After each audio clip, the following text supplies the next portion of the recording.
Hey, what's going on there, guys? We're just going to make a quick video today on Mushin's Tower, going through floors 1 through 8. And today, we're making this video first as a starter, since I got asked to make videos, and I really didn't have a background in making the videos, so this is my first shot at it. So we're going to start clearing floors 1 through 8, and we're just going to take it real slow. We're going to be doing this from the view as a Force Master. A lot of you all might be familiar with the class, a lot of you might not be. But if you are, you'll recognize that we're going to kind of shoot through this pretty quick. We're going to be going through this as a fire build Force Master. Excuse me. And it's going to be pretty quick, just to give you an outline here on what's going on. Skill-wise, you're going to want to have your Blazing Palm at Tier 3 Stage 2. I have the Hong Moon Pellet, as we aptly call it, the skill. Whoops. And thanks to Team Magma guys out on the Master Hong server, put a lot of work into that, so thank you very much. I'm going to use Force Blast. We're going to down to Tier 3 Stage 3. Again, thanks again Team Magma, getting our book there, so thank you guys for all those countless runs. Inferno. Depending on what your skills are looking like and which books you have, I personally prefer the Hong Moon skill book just because of the Inferno, and if it crits you can throw another one, so I usually weave Dragon Blaze in between that, so it's Inferno, Dragon Blaze, Inferno, Dragon Blaze. But if you don't have that option, definitely going to want to stick into the Instant Inferno. Minimally you want to go down into Tier 2 Stage 2. You really don't need that other point, but if you manage to daze them, go ahead, take that extra point. Everything here is going to be extra just because at Hong Moon 9 I have a more points than most people have. So at 45 and 50, you're going to want at least Meteor Shower at Tier 3 Stage 2. Short Fuse all the way down the left here. 1 point in a Wildfire. And for your defense skills, you're going to want Frost Sheath. I personally have Divine Veil, hardly use it, but for this floor, when you're fighting, if you choose to fight the Azure Lord or anyone that has kind of a ranged attack from a distance, this is going to make you love life a little bit better, be invulnerable from their ranged attacks. So extras to take, Second Wind. I personally go down into the second one, but you can take just 1 point. 1 point to Frost Armor. And if you're having a hard time with Chinhada, you can spec down into Tier 2 Stage 3 or Tier 2 Stage 1, just depending on how much health you need. Dual Dragons all the way, and Fire Fury. And personally, at the time I was taking Frost Fury to go to the right so I could get some more health coming in from that. But if you're confident with your other Frost Fury skills, you can go that way. And obviously for fire, we're going to be taking Burning Soul. For the items and stuff we're using, you'll notice I have way too many Yeti 8s. I've been looking for that perfect 8, still haven't gotten it. I am using an 8765 Yeti with a 3, and I was using 124 Scorpio, but I still haven't found that perfect Scorpio 4 yet. Still eludes me. Same thing with the 1, I just got tired. So we're just going to get with that. So stage 1, pretty easy. You're just going to pick the flag that you want to use there and fight. So for Force Master, I typically choose the Destroyer and the Assassin. And we're just going to go from there. Force Master, you don't usually start off with Inferno, so you use your Q, activate your Fire Tree, so preps Inferno. For Dragon Blaze, another Inferno, and Dragon Blaze takes care of about half the fight there. Do our Circle Strafe, patented Circle Strafe for Force Masters. Make that fight easy. Go to the next. This is the Assassin Flag. Go from there. And we're going to take the Healing Tonic, just because you can never have enough Healing Tonics. So same thing here. I'm going to start the fight. See how much time I got left. Got about 9 seconds left on an Inferno. Probably going to run out, so you know what we're going to do? We're going to start off with a Glacial Beam and Inferno. That way she takes the full damage from the Meteor. Sorry, I said Meteor. I don't remember. Sorry about that. we're just going to continue with the circle strafe strategy because it seems to work. If you get caught, stab out of that. Nobody expects point and arrow. And that's it. Now, the amount of attack power I have right now makes a lot of these fights trivial, but the concept stays the same. As a Force Master, you're definitely going to want to stick to circle strafing most of your enemies.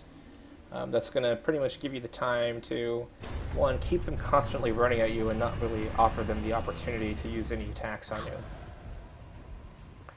So we're heading up to Stage 2, or Floor 2 rather. This is Silver Deva, and a lot of people used to have a pretty difficult time with him. But the key of this fight is to stay mid-range with him. Don't stay too far away to him. You're going to stay about right here, distance-wise. And that's going to give you the opportunity to do a lot of damage to him without really being interrupted. So we're going to start with Glacial Beam and Inferno. Get that free damage in while he's stunned. Throw down our Meteor. And keep circle strafing. And pretty much go from there. As you can see, he has a large front swing. And there's the AoE for a spin.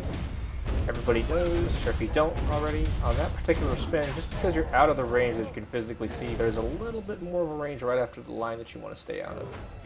So as you can see from there, stay close to him, makes the fight real easy. Grab that healing tonic. Now for floor 3, a lot of people used to have a lot of problems with this because of so many mobs. So we're going to spec AoE for this, so we're going to go Dragon Charm. Change our Glacial Beam to Dragon Whirl. And that's all we really need to do for this floor. And so what we're going to do is we're going to try and stay in the middle of the main center group and everything in the back, and we're just going to AoE everything down. Even if you don't have the amount of attack power I have right now, it's okay. Dragon Charm at this point is strictly just to tag the mobs. And we're going to try and stay right here, follow the mouse. We're going to stay in this middle area between everything. Once we get to about where Podan is where we're going to start Meteor and holding everything in place. Now, if you're not confident as far as health-wise, what we can do is take a tonic before you start the fight. And left click, right click, Dragon Charm, start tagging everything.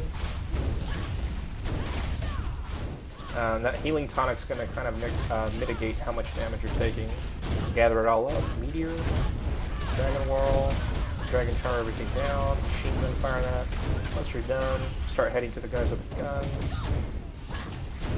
And start murdering everything else. Everything else should be dead, so it shouldn't be getting hit by too much behind you.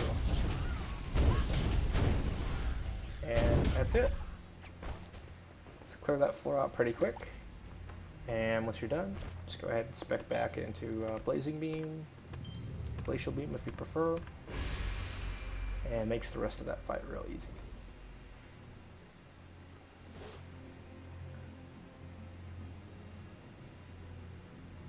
So a lot of you might remember these guys from various instances and scenarios from your travels and journeys to 45 and now 50. So for there, these guys, a lot of people say you can two-shot them, and it is true if your Inferno manages to deplete the entire HP bar. But because of the way it's designed, you'll actually need to throw another attack to get them to go away. So even if they have like 32,000 health when you hit them for 35, it's going to take them down to 1. You'll still need an additional attack to get them defeated. Okay, so here's Han. Remember him from Naryu Temple ages ago, back in the Cinderlands. And we're just going to get rid of him real quick. Get our healing tonic. And wait for Bomani. As you tell, our clans finished the uniforms and our masks. Like that red and that black. Just if you're interested, we're using black. This is the training uniform, and we're using carbon fiber on a lot of the texture there. So for Bomani, he is a Kung Fu master. We're going to apply the same strategy with Silver Deva, so we're going to just keep running around him in circle strafing. Make sure you get that burn debuff on him. If you want to get some free damage, just throw your Glacial Beam, then throw Meteor, throw your Z and your C. Makes this fight pretty easy. And we're done. Now again, if you don't have that amount of attack power, I think this guy has 6 something. Yeah, it's 613 right now. If you have like 400 and 410 attack power, you're pretty much just going to do the same thing until he dies. Really easy. Shouldn't give you too much trouble if you're a Forest Master. Every other class, though, it can, just because you might get frustrated and you want to kill him fast. Just keep your cool, stay level. You'll get through it. So this is 4. We're going to buy the HP pill.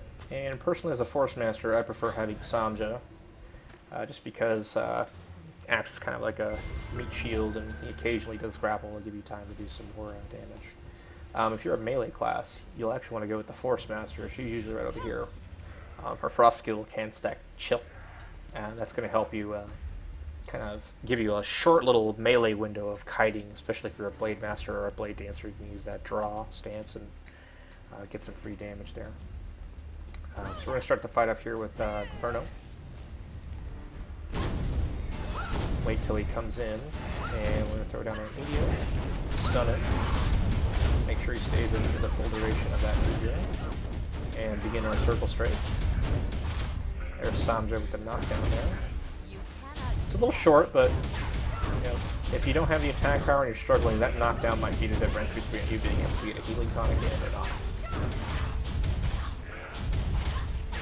About halfway through the fight here, obviously burning him down pretty quick. You're going to summon some little Jiangxis, there they are. And as a Force Master, you can just continue to circle strafe and kite. And if you can do that, they shouldn't be able to touch you, but they just get annoying because they get in the way of the blazer beam sometimes. And just continue up, and that should end that fight really quick. So we got the Pale Stalker arraignment on this run. Good deal. See how that looks. You must meet the requirements to unequip this item. Oh, that's right. I'm wearing my cloth, guys. Sorry about that. Okay, so it doesn't look too bad. Just need the hat. Have the hat from the other one, but whatever. Put that back.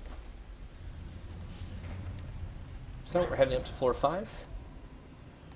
If you have your dailies for this quest, that's typically where you're in your first one. So wait till you're done with this to go collect your gold outside. And so we're going to floor 5. This is the Augurate. A lot of people generally want to ask, what do you want to take first? As a rule of thumb, you want to start off with the red orb. That's going to give you attack power. It's going to give you crit, attack power, and piercing. So you typically want to start on the right here. And we're going to start off with a Glacial Beam and a Meteor. And collect our buff there. And we're just going to continue in normal fashion. Force Master is a Circle Strafe Kite. Backstep out of that large red AoE, so continue. And just get right back into it. And about more the distance where I'm at right now, outside that yellow AoE you just saw me use, that's typically about where you want to stay. He does have a larger swing area, so that'll keep you safe. This fight's pretty easy, pretty straightforward. Just keep circle strafing around him. If you don't have the attack power, the next orb that you want to stand on is from red, you go to green. And that'll really help you out. Get that damage and get him done and quick. So there we go, that's floor 5. Now floor 6. I think it's a general rule of thumb. You can pretty much fight anything but Dokomo and you'll be fine. Dokomo is just a very annoying mechanically wise. The webs, the stuns, just very annoying. So I mean, if you really don't want to burn your time and finishing missions tower and you get Dokomo, just spend the extra 2 silver, 50 copper to get someone else. So there we go. We're gonna do that. See who we get today. And we got Azure Lord. Almost got that Fortune Pig. If you get Fortune Pig, that's pretty great. Just one-shot it and move on. This is Azure Lord. We're going to start the fight off again with a Glacial Beam. And here, we're going to throw in our C and our Z, get that in. Circle straight behind them. And we're feeling pretty confident, so we'll throw a double Inferno here. And just continue circle strafing. If you need to block this, you can. Frost Sheath is there, it will block the first 3 hits. After that you'll need to iframe through this one. I missed that because I was talking, but it's okay. Now if you stay far away from him like this, you want to stay close to him if you can, but if you stay far away from him, he's going to start throwing projectiles at If he starts throwing projectiles at you, that's really when you want to use your Divine Veil. Alright, so tab through that. The tab defense is going to last through all those hits. Once you get that last one there, you can pretty much go unregulated on it. So I'm going to try to stay far away from him. Here we go. So if you want to stay far away from him, he's going to throw one. Depending on how damaged he is, he'll go straight into that. And we're just going to strike damage through that just to get him done. Normally you'd use a frost shield, but there it is. Okay, so take the healing tonic and the Naryu coin. So next floor is Juhado. We're going to try and go step by step on him just to illustrate kind of what you're looking for if you're still having problems with him to dodge him. What you need to be looking for, what you want to dodge, what you need to save your Q and your E4 and your backstab, your V and your tab skill. Let's just get up there. For this fight, you definitely want to start off with a Glacial Beam Meteor. That's going to give you some damage in.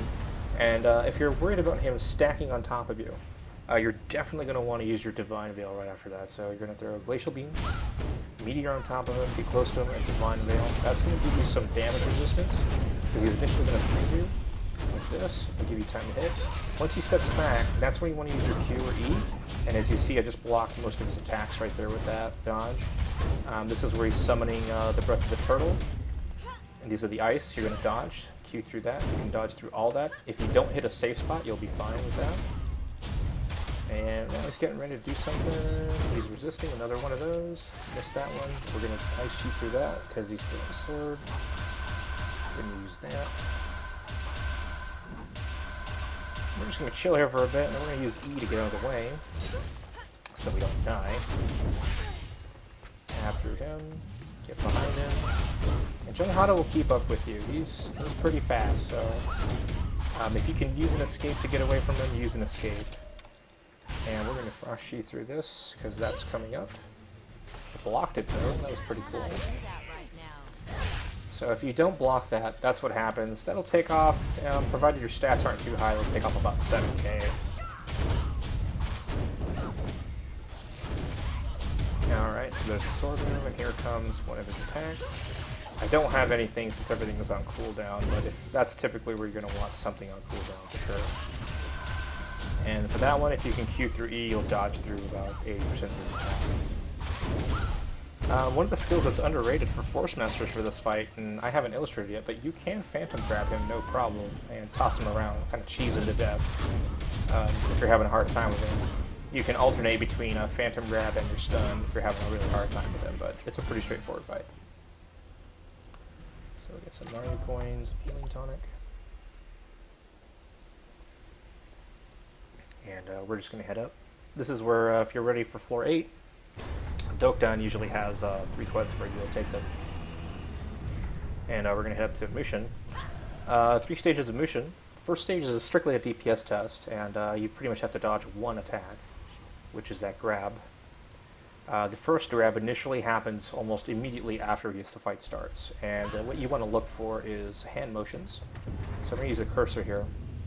He's going to do a circular black motion with Dark Chi, and that will let you know that the grab's coming up. So it's almost immediately after this part right here. So we're going to drop down and stack embers, and we're going to E like right now, right there. See that?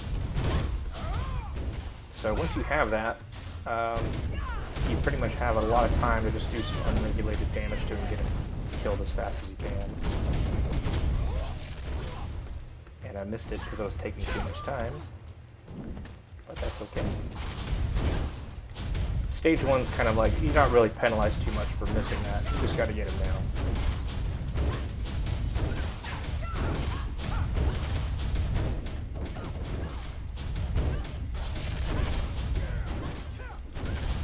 There it is, gotta dodge that one. Alright. So a little slow there, but he's down. Got hit there. So once you do that, you're going to activate this summoning device.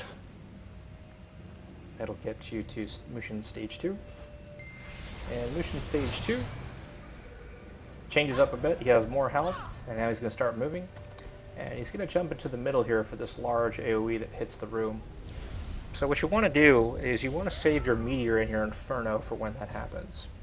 Reason being is because once he's there in the middle, that's your biggest opportunity to do as much damage as you can without him really interrupting you. Same theory applies here. You're going to want to stay mid-range with him, because if he jumps back, that's when he's going to try his knock-up. Anytime he freezes you, you want to get out of that. If you stay there, he's going to make your day really bad. Every 20%, he's going to jump in the middle, and that's going to be your Q. So go ahead and use your meteor. Start with that. Prep your inferno. If you have dual dragon in that, go ahead and use that. Make sure you throw an ice skill out. Tab through the first one, or you can Q or E, depending on what you're more comfortable with. And we're doing enough damage to where he's already heading back in.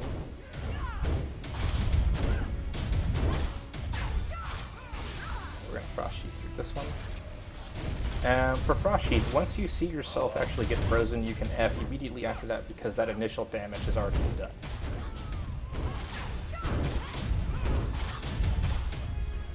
Okay, so we're going to have to Q through this one.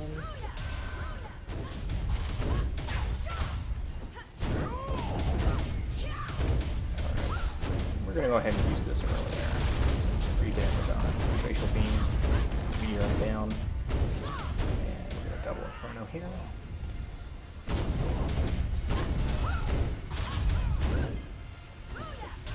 Alright, and that's it. So, that finishes up that one there, guys. And you notice my weapon's starting to break there. That's okay. So we're going to go ahead and work on Mushin Stage 3. Now the difference between Mushin Stage 2 and 3 is just literally a health. And Mushin Stage 3 is a lot more aggressive in terms of melee moves and getting you knocked out of the fight. So if you have them available, I would recommend using your Mushin Dumplings. Get that extra 200 defense and 200 health regen. Stacks up to 5 times. You can see the buff there in the top left. So once you have 5 there, you're good to go. Go ahead and start the fight. It's going to grab us. Can't dodge that one. That's okay. And we're going to start stacking embers as fast as we can. The sooner we can get burning on him, the quicker he's going to go down. I'm going to stun him first. And get that meteor and those dual dragons on him. So notice that we're gonna stay on him here in the middle. Alright, he's already moving into the center. And we're gonna use the Infernos.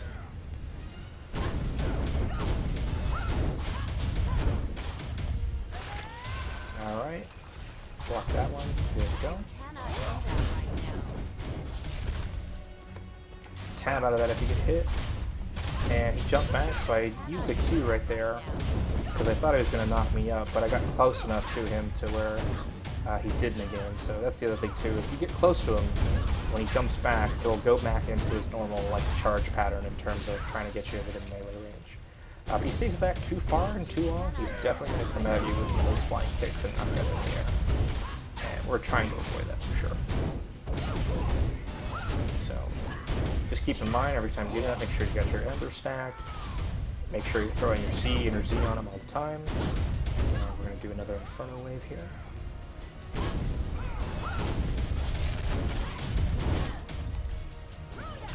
I frame through that real quick.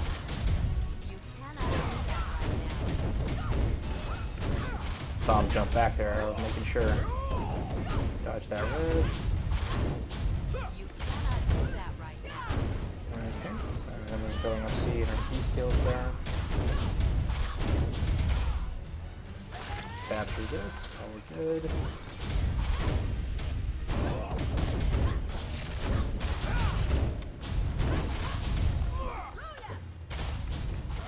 And we're just going to finish this fight up.